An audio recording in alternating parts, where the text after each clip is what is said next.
ஸ்ரீ காளிமாதா ஜோதிடம் பிரபல ஜோதிடர் பண்டித் மகாராஜா. தொழில், காதல், திருமணம், குழந்தை பாக்கியம் மற்றும் மந்திர சூனிய பிரச்சனைகளுக்கு நிரந்தர தீர்வு. This is Kural Media, your trusted source for global news. இது குரல் மீடியா செய்திகள்.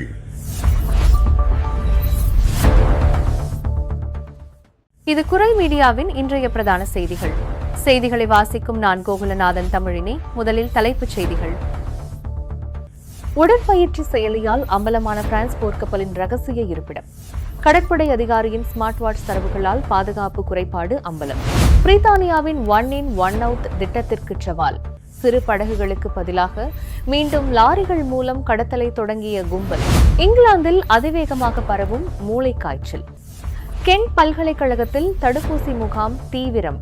பிரான்சிலும் ஒருவர் அனுமதி. மத்திய கிழக்கில் போர் பதற்றத்தை தணிக்க பிரான்ஸ் அதிபர் மேக்ரான் உலக நாடுகளுக்கு அழைப்பு.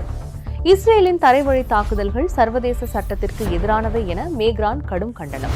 மேற்கு மத்திய தரைக்கடலில் ரஷ்யாவின் எண்ணெய் கப்பலை தடுத்து நிறுத்திய பிரான்ஸ் கடற்படை. தடைகளை தவிர்க்க போலி கொடியுடன் பயணித்த கப்பல் சிறைப்பிடிப்பு. சமூக வலைதளங்கள் மூலம் சர்வதேச அளவில் கஞ்சா கடத்திய பிரான்ஸ் குடும்பம் அதிரடி கைது. கஞ்சாவை விநியோகம் செய்த இளம்பெண்ணுக்கு 4 ஆண்டுகள் சிறை. லியோன் நகரில் நள்ளிரவில் துணிகர கொள்ளை. தபால் நிலையத்தின் முகப்பை வேனால் இடித்து ATM இயந்திரத்தை பிடுங்கிச் சென்ற மர்ம கும்பல். தொடர்வன விரிவான செய்திகள்.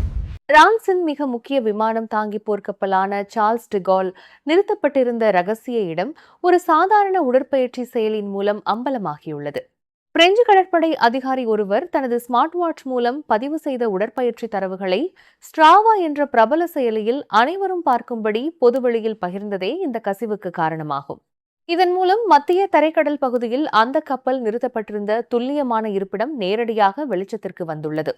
ஈரான், இஸ்ரேல் மற்றும் அமெரிக்கா ஆகிய நாடுகளுக்கு இடையிலான தற்போதைய போர் பதற்றத்தை கருத்தில் கொண்டு பிரான்ஸ் ஜனாதிபதி இமானுவேல் மேக்ரான் கடந்த மார்ச் 3ஆம் தேதி இந்த கப்பலை அங்கு நிலைநிறுத்த அதிரடியாக உத்தரவிட்டிருந்தார். ராணுவத்தின் செயல்பாட்டு பாதுகாப்பில் உள்ள மாபெரும் குறைபாட்டை இந்த சம்பவம் அப்பட்டமாக காட்டியுள்ளது. இதுபோன்ற உடற்பயிற்சி செயல்கள் மூலம் அமெரிக்கா, ஆப்கானிஸ்தான், ஈராக் மற்றும் சிரியா உள்ளிட்ட பல இடங்களில் ராணுவ தளங்கள் மற்றும் படைகளின் நகர்வுகள் உலகளவில் ஏற்கனவே கசிந்துள்ளன. ஸ்மார்ட் சாதனங்கள் மற்றும் உடற்பயிற்சி செயலிகளின் கவனக்குறைவான பயன்பாடு எதிரிகளுக்கு மிக முக்கியமான ரகசிய தகவல்களை எளிதாக வழங்கி தேசிய பாதுகாப்பிற்கே பெரும் அச்சுறுத்தலாக மாறும் என ராணுவ வல்லுநர்கள் தற்போது கடுமையான எச்சரிக்கையை விடுத்துள்ளனர். சட்டவிரோத புலம்பெயர்வை கட்டுப்படுத்தும் நோக்கில் பிரித்தானியாவும் பிரான்சும் இணைந்து ஒன் இன் ஒன் அவுட் என்ற புதிய ஒப்பந்தத்தை அமல்படுத்தியுள்ளன. இதன்படி பிரான்சிலிருந்து சட்டவிரோதமாக பிரித்தானியாவுக்குள் நுழையும் புகலிட கோரிக்கையாளர்கள் மீண்டும் பிரான்சுக்கே திருப்பி அனுப்பப்படுவார்கள். அதற்கு ஈடாக பிரான்ஸ் ஏற்கும் ஒவ்வொரு நபருக்கும் பதிலாக அங்கிருந்து வரும் ஒருவருக்கு பிரித்தானியா சட்டப்பூர்வமாக புகலிடம் அளிக்கும். ஆனால் இந்த திட்டத்தை முழுமையாக குலைக்கும் வகையில் ஆட்கடத்தல் கும்பல்கள் தற்போது ஒரு புதிய சதி திட்டத்தில் ஈடுபட்டு வருவது அதிர்ச்சியை ஏற்படுத்தியுள்ளது. இந்த திட்டத்தின் கீழ் பிரான்சுக்கு திருப்பி அனுப்பப்பட்ட சில புலம்பெயர்வோர்கள் மீண்டும் லாரிகள் மூலம் சட்டவிரோதமாக பிரித்தானியாவை வந்தடைந்துள்ளதை சில ஊடகங்கள் தற்போது அம்பலப்படுத்தியுள்ளன. கடந்த 2018ஆம் ஆண்டுக்கு முன்பு வரை லாரிகள் மூலமாகவே அதிக அளவிலான கடத்தல்கள் நடைபெற்று வந்தன. பின்னர் பிரான்ஸ் அதிகாரிகளின் கெடுபிடியால் சிறு படகுகளுக்கு மாறிய கடத்தல்காரர்கள் தற்போது பிரித்தானிய அதிகாரிகள் படகுகளில் வருவோரின் அடையாளங்களை உடனுக்குடன் பதிவு செய்ய தொடங்கியதால் மீண்டும் தங்களின் பழைய பாணியான லாரிகளை பயன்படுத்த தொடங்கியுள்ளனர். இதில் மிகவும் அதிர்ச்சியளிக்கும் தகவல் என்னவென்றால், ஒன் இன் ஒன் அவுட் திட்டத்தின் கீழ் பிரான்சுக்கு திருப்பி அனுப்பப்பட்டவர்களை தேடி கண்டுபிடிக்கும் இந்த கடத்தல் கும்பல்கள் அவர்களை துப்பாக்கி முனையில் மிரட்டி கட்டாயப்படுத்தி மீண்டும் பிரித்தானியாவுக்கே திருப்பி அனுப்புகின்றன.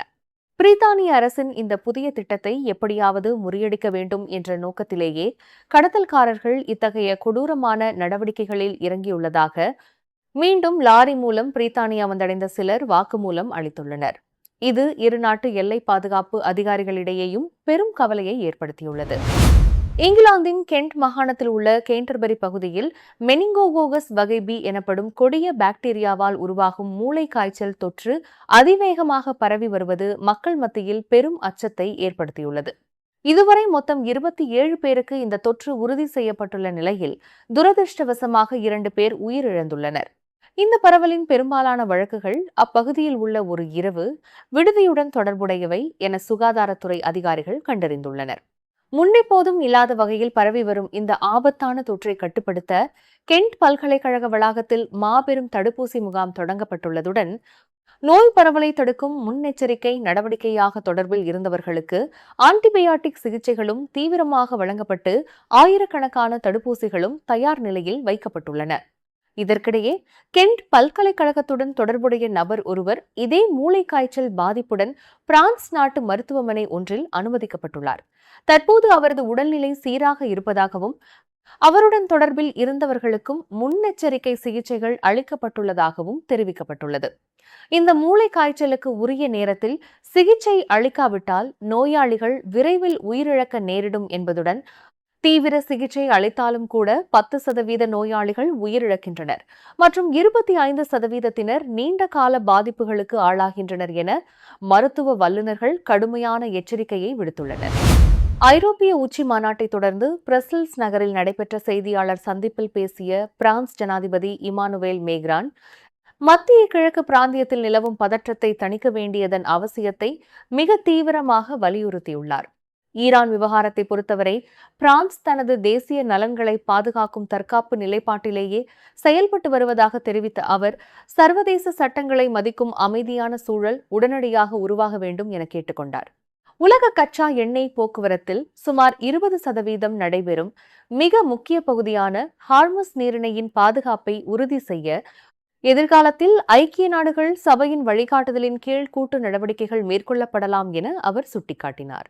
இந்த அமைதி முயற்சிகளுக்காக ஐக்கிய நாடுகள் பாதுகாப்பு கவுன்சிலின் நிரந்தர உறுப்பினர்களின் ஆதரவை திரட்ட பிரான்ஸ் திட்டமிட்டுள்ளதாகவும் இதுகுறித்து ஐக்கிய நாடுகள் சபையின் பொதுச் செயலாளர் அண்டோனியோ குட்டரஸ் இந்திய பிரதமர் நரேந்திர மோடி மற்றும் பல்வேறு ஐரோப்பிய தலைவர்களுடன் தான் தீவிர ஆலோசனை நடத்தியுள்ளதாகவும் மேக்ரான் தெரிவித்தார். மேலும் போர் நெருக்கடியை சந்தித்துள்ள லெபனான் நாட்டிற்கு தேவையான உதவிகளை செய்ய பிரான்ஸ் தயாராக இருப்பதாகவும் இஸ்ரேல் மற்றும் லெபனான் இடையிலான நேரடி அமைதி பேச்சுவார்த்தைகள் விரைவில் தொடங்கும் என நம்புவதாகவும் அவர் கூறினார். அதேவேளையில் லெபனானில் இஸ்ரேல் ராணுவம் மேற்கொண்டு வரும் தரைவழி அதிரடி நடவடிக்கைகள் மற்றும் தொடர்குண்டு வீச்சுகள் சர்வதேச சட்டத்திற்கு முற்றிலும் எதிரானவை என மேக்ரான் கடுமையாக கண்டனம் தெரிவித்துள்ளார். மேற்கு மத்திய தரைக்கடல் பகுதியில் மொசாம்பிக் நாட்டின் கொடியுடன் சந்தேகத்திற்கு இடமான வகையில் பயணித்த டெய்னா என்ற ரஷ்ய எண்ணெய் கப்பலை பிரெஞ்சு கடற்படையினர் அதிரடியாக தடுத்து நிறுத்தியுள்ளனர். இது தொடர்பான விசாரணையில் அந்த சரக்கு கப்பல் சர்வதேச தடைகளில் இருந்து தப்பிப்பதற்காக போலியான கொடியை பறக்கவிட்டு சட்டவிரோதமாக பயணம் செய்தது உறுதியாகியுள்ளது. தற்போது அந்த கப்பல் மேலதிக விசாரணைகளுக்காக பிரெஞ்சு அதிகாரிகளின் தீவிர கண்காணிப்பில் கொண்டு செல்லப்பட்டுள்ளது. சர்வதேச பொருளாதார தடைகளை தவிர்த்து கச்சா எண்ணெய் வர்த்தகம் மூலம் ரஷ்யாவின் போர் நடவடிக்கைகளுக்கு ரகசியமாக நிதி திரட்டும் ரஷ்யாவின் மாயக்கப்பல் படையின் ஒரு பகுதியாகவே இந்த கப்பல் செயல்பட்டுள்ளது. இத்தகைய சட்டவிரோத நடவடிக்கைகளை பிரான்ஸ் ஒருபோதும் அனுமதிக்காது என ஜனாதிபதி இமானுவேல் மேக்ரான் திட்டவட்டமாக தெரிவித்துள்ளார். ரஷ்யாவுடன் தொடர்புடைய சந்தேகத்திற்கிடமான கப்பலை பிரான்ஸ் கடற்படை தடுத்து நிறுத்தியுள்ள 3வது சம்பவம் இதுவாகும். இதுபோன்று ரஷ்யாவின் மாயக்கப்பல் படையில் செயல்படுவதாக சந்தேகிக்கப்படும் நூற்றுக்கணக்கான கப்பல்களுக்கு ஐரோப்பிய ஒன்றியம் ஏற்கனவே கடுமையான தடைகளை விதித்துள்ளது குறிப்பிடத்தக்கது.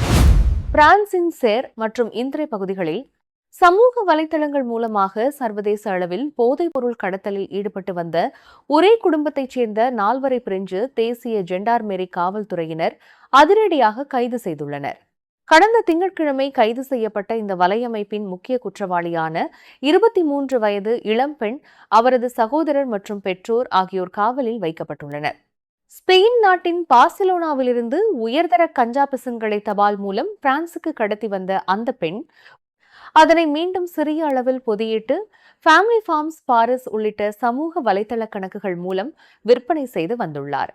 ஆன்லைன் மூலம் பெறப்படும் ஓர்டர்களுக்கு ஏற்ப லாக்கர் வசதிகளை பயன்படுத்தி பிரான்ஸ் மட்டுமின்றி நார்வே மற்றும் இத்தாலி போன்ற வெளிநாடுகளுக்கும் இவர்கள் இதுவரை சுமார் 149 கிலோ கஞ்சாவை விநியோகம் செய்துள்ளதை அதிகாரிகள் கண்டுபிடித்துள்ளனர். எவ்வித முறையான வருமானமுமின்றி ஆடம்பர ஆடைகள், நகைகள் மற்றும் சொகுசு பயணங்கள் என பகட்டான வாழ்க்கை வாழ்ந்து வந்த இவர்களது வீடுகளில் நடத்தப்பட்ட சோதனையில் சுமார் 10 கிலோ கஞ்சா, €4000 யூரோக்களுக்கும் அதிகமான ரொக்கம், பொதியிடும் இயந்திரங்கள் மற்றும் விலைமதிப்பற்ற பொருட்கள் பறிமுதல் செய்யப்பட்டுள்ளன. இந்த வழக்கை விசாரித்த நீதிமன்றம் குற்றத்திற்கு மூளையாக செயல்பட்ட அந்த இளம் பெண்ணுக்கு 3 ஆண்டுகள் கட்டாய சிறை தண்டனை உட்பட மொத்தம் 4 ஆண்டுகள் தண்டனை விதித்து இன்று தீர்ப்பளித்துள்ளது. மேலும் போதைப் பொருட்களை பதுக்கி வைக்கவும் கடத்தவும் உடந்தையாக இருந்த அவரது சகோதரர் மற்றும் தாய் மீதான சட்ட நடவடிக்கைகள் தொடர்ந்து நடைபெற்று வருவதாக அரசு தரப்பு வழக்கறிஞர் டேவிட் மார்காட் தெரிவித்துள்ளார். ஸ்ரீ காளிமாதா ஜோதிடம் பிரபல ஜோதிடர் பண்டித் மகாராஜா. தொழில், கல்வி, வியாபாரம் மற்றும் மந்திர சூனிய பிரச்சினைகளுக்கு நிரந்தர தீர்வு. பிரான்சின் லியோன் நகரின் மையப்பகுதியில் உள்ள தபால் நிலையம் ஒன்றில் நள்ளிரவில் மர்ம நபர்கள் வேனை மோதி ஏடிஎம் இயந்திரத்தை பிடுங்கிச் சென்ற துணிகர கொள்ளை சம்பவம் ஒன்று அரங்கேறியுள்ளது. கடந்த மார்ச் 18 புதன்கிழமை இரவு முதல் வியாழக்கிழமை அதிகாலை 4:30 மணியளவில் லியோனின் 2வது வட்டாரத்தில் இந்த திருட்டு அரங்கேறியுள்ளது. குறைந்தது 3 பேர் கொண்ட அந்த கும்பல் தபால் நிலையத்தின் முகப்பு கண்ணாடிகள் மற்றும் கதவுகளை வேன் மூலம் சுக்குநூறாக உடைத்து இரும்பு கேபிள்களை பயன்படுத்தி அங்கிருந்த ஏடிஎம் இயந்திரத்தை அப்படியே வீதிக்கு இழுத்து வந்துள்ளனர். வெடிச்சத்தம் போன்ற பயங்கர சத்தம் கேட்டுப்படுக்கையிலிருந்து அதிர்ச்சியோடு எழுந்த அக்கம் பக்கத்தினர் உடனடியாக காவல்துறைக்கு தகவல் அளித்தனர். கொள்ளையடிக்கப்பட்ட பணத்தின் மதிப்பு இதுவரை அதிகாரப்பூர்வமாக தெரிவிக்கப்படவில்லை என்றாலும் தங்களின் கைரேகைகள் மற்றும் தடயங்களை முழுமையாக அளிப்பதற்காக குற்றவாளிகள் தீயணைப்பானை பயன்படுத்திவிட்டு மிக விரைவாக அங்கிருந்து தப்பியோடியுள்ளனர். எப்போதும் பரபரப்பாகவும் அழகாகவும் காணப்படும் துறைமுக பகுதியில் இத்தகைய பயங்கர கொள்ளை நடந்திருப்பது வாடிக்கையாளர்களையும் அப்பகுதி மக்களையும் பெரும் அதிர்ச்சியில் ஆழ்த்தியுள்ளது. இரும்பு திரைகள் கூட பாதுகாப்பு இல்லை என்பதை உணர்ந்த உள்ளூர் வியாபாரிகளும் தங்களின் கடைகளின் பாதுகாப்பு குறித்து கவலை தெரிவித்துள்ளனர்.